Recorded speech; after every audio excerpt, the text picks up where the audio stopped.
मैं सबसे पहले आपकी स्टोरी सुनना चाहूँगा बिकॉज मुझे पता चला है कि आपकी स्टोरी काफ़ी इंटरेस्टिंग है। अरे तो let's start with your story only. तो देखिए, मैं ये मानता हूँ जीशान भैया कि ऊपर वाले की जब कुछ भी इच्छा होती है ना, तो वो हमें उसकी ओर प्रेरित करते हैं।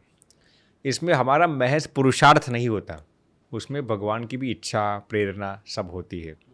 तो हम जब न्यूरो साइंस की पढ़ाई करते थे, तो देखिए पढ़ाई में तो हम भगवान की कृपा से, गुरुजनों की कृपा से अच्छा रैंक्स आते हैं, अच्छे परसेंटेज, अच्छे ग्रेड्स आते थे। लेकिन हम ये मानते हैं कि बड़ी बात वो नहीं है कि आप ज़िंदगी में कितने सफल हो सके, लेकिन बड़ी बात वो है कि आप में जितनी काबिलियत थी उतने सफल बन पाए या नहीं।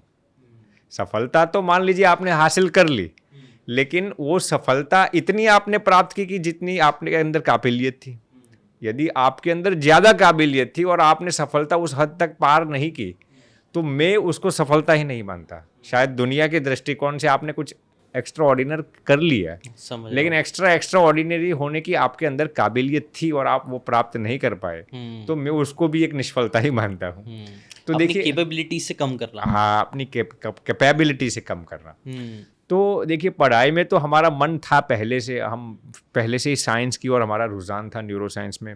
तो पढ़ाई तो अच्छी तरह से चल रही थी, लेकिन मुझे अंदर से जीशान भाई ऐसा लग रहा था कि इससे भी आगे मैं कुछ कर सकता हूँ। ओके। इससे भी आगे मेरे अंदर काबिलियत है।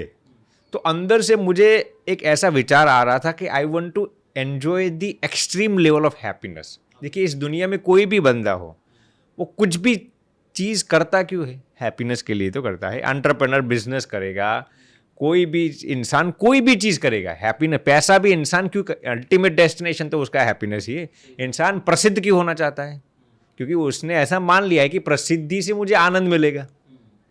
तो हमारा भी यही गोल था। अब कोई संत हो, फकीर हो, कोई भी हो, उनका भी अल्टीमेट गोल क्या है? हैप्पीनेस। लेकिन सबके जरिए अलग अलग है, रास्ते सबके अलग अलग हैं।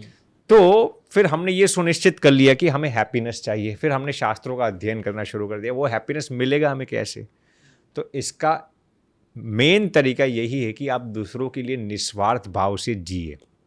दूसरों की निस्वार्थ भाव से जब आप सेवा करते हैं ना, तो उसमें से जो आपको हैप्पीनेस मिलता है ना, वो परपेचुअल होता है, वो शाश्वत होता है। देखिए, पहले तो मैं जीशान भैया बता दूंगा, प्लेजर और हैप्पीनेस शब्द में बहुत ही फर्क है। अच्छा। प्लेजर इज वेरी ट्रांजिएंट, यानी कि वो टेम्पररी है। हैप्पीनेस परपेचुअल है, वो शाश्वत है। अच्छा। प्लेजर जो होता है ना, वो दुखदायक होता है। माने कि जैसे हम सुख और दुख कहते हैं ना, प्लेजर के पीछे सौरो आएगा, हैप्पीनेस के पीछे कभी भी सौरो नहीं आएगा। ओके। जैसे संस्कृत में एक शब्द है सुख, उसके पीछे दुख आएगा। अच्छा। दिन होगा तो रात होगी। सही बात है। वैसे ही यदि संस्कृत वोकैबुलरी का मैं इस्तेमाल करूं, तो सुख और आनंद शब्द है। हम इसको बहुत ही इंटरचेंजिंगली हम इसको इस्तेमाल कर लेते हैं, लेकिन सुख और आनंद शब्द में ज़मीन आसमान का फ़र्क है। सुख हमेशा नाशवंत होता है, दुखदायक होता है, शॉर्ट टर्म होता है, जबकि आनंद हमेशा शाश्वत होता है, लॉन्ग टर्म होता है, इसके पीछे दुख नहीं होता। तो हमने सोचा कि हमें वो हैप्पीनेस चाहिए, वो आनंद चाहिए। देखिए, भगवान की कृपा से पैसे तो परिवार में, मैंने वो सब चीज़ें तो बहुत थी। अच्छा। प्रसिद्धि थी, समाज में इज्जत थी, परिवारजनों में बहुत सुख था। वो सब चीज़ें, मैंने जितने भी मटेरियलिस्टिक प्लेजर्स थे, वो भगवान की कृपा से वो सब तो घर पे थे, बहुत आपकी लाइफ में थे ऑलरेडी, वो सब बहुत कुछ था। लेकिन फिर भी हमें वो आनंद नहीं मिल रहा था। अच्छा। तो फिर हमने ये रिसर्च शुरू कर दिया। हमारे कॉलेज में हमारे जितने भी मित्र थे, हमने ऐसे कई अमीर लोग हमारे शिनाख्त में थे, हमारे परिचय में थे। कब आप भी बाहर की शिकागो की बात कर रहे हो? मैं शिकागो की बात करता हूँ, यूनिवर्सिटी में। जी। तब आप न्यूरो साइंस पढ़ रहे थे, क्या पढ़ रहे थे? जी, न्यूरो साइंस की हम पढ़ाई कर रहे थे। ओके। तो हमने वो पढ़ाई पूरी कर दी, लेकिन हम ये देख रहे थे कि जिनके पास पैसे बहुत थे, हमारे बहुत वाइट अमेरिकन मित्र थे, जिनके पास पैसे बहुत थे, डॉलर्स बहुत थे, अमीर थे, लेकिन हैप्पी नहीं थे। कुछ ना कुछ मिसिंग था। हमने ऐसे कई लोगों को देखा, प्रसिद्ध बहुत थे, समाज में इज्जत थी, लेकिन फिर भी कुछ उनको खटक रहा था नासूर की तरह। तो हमने देखा पैसे में इतना सुख नहीं है, प्रसिद्धि में नहीं है। फिर हमने देखा कि चलिए गर्लफ्रेंड बॉयफ्रेंड लोग रखते थे, किसी के पास खूबसूरत बीवी हो, कोई ऐसा कुछ हो, चलिए ठीक है, लेकिन उनको भी कुछ ना कुछ खटक रहा था। फिर हमने ये सुनिश्चित किया कि materialistic pleasures can not give you perpetual happiness. अच्छा। और ये हर एक धर्म कहता है, आप सही बात। सनातन धर्म को ले लीजिए, इस्लाम धर्म को ले लीजिए, क्रिश्चियनिटी को ले लीजिए, हम्म। मटेरियलिस्टिक प्लेजर आपको लॉन्ग टर्म हैप्पीनेस नहीं दे नहीं सकता। दे सकता, सही बात है। फिर हमने धीरे धीरे शास्त्रों का अध्ययन शुरू कर दिया। हमने ये पढ़ा, एमर्सन का एक कोट हमने पढ़ा था अच्छा। कि you should plant a tree under whose shade you do not plan to sit. आपको ऐसे वृक्ष के बीज बोने चाहिए जिस वृक्ष के नीचे आप नहीं बैठने वाले।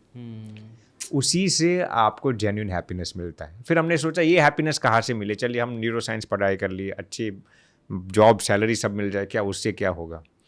तो फिर हमने सोचा कि monkhood would be the best way for me where I can initiate my life for others. यदि मैं मॉन्क बन जाऊँ तो मैं मेरे पूरी एनर्जी, पूरा टाइम और पूरा रिसोर्सेज दूसरों के लिए मैं कंट्रीब्यूट कर पाऊँगा। उसी दौरान जीशान भाई हमारे एक मित्र थे, अमेरिकन थे, वो एथियस्ट थे यानी नास्तिक थे। अच्छा। वो भगवान में यकीन नहीं कर रहे थे। वैसे उनका फैमिली क्रिश्चियन बैकग्राउंड से आ रहा था, लेकिन ये बहुत माने ही was very, we came from a very rich family, बहुत ही अमीर परिवार से आ रहे थे। पिताजी भी डॉक्टर, माताजी भी डॉक्टर, बहन सब अमीर, बहुत अमीर। अब ये हमें कॉलेज में बहुत ही एंथुसियास्टिक था, हमें हर दिन कैफेटेरिया में बहुत आनंद में रखता था। अच्छा। लेकिन उसको बने यकायक एक दिन कॉलेज में आना बंद कर दिया उसने। तो फिर 3-4 दिन से आया नहीं। हमने उसको पूछा भैया तू क्यों कॉलेज में नहीं आ रहा है, तो बहुत ही मायूस हो गया था, दुखी हो गया था। हमने उसको जबरन कॉलेज में बुलाया, यूनिवर्सिटी में बुलाया, और हमने कहा कि why don't you come to college since past few days, and he is telling us that I have been diagnosed with 4 stage blood cancer. अरे बाप रे। Doctors told me I'll not survive for more than 2 to 3 months because this is already 4 stage leukemia cancer। तो वो बहुत ही उदास हो गया था।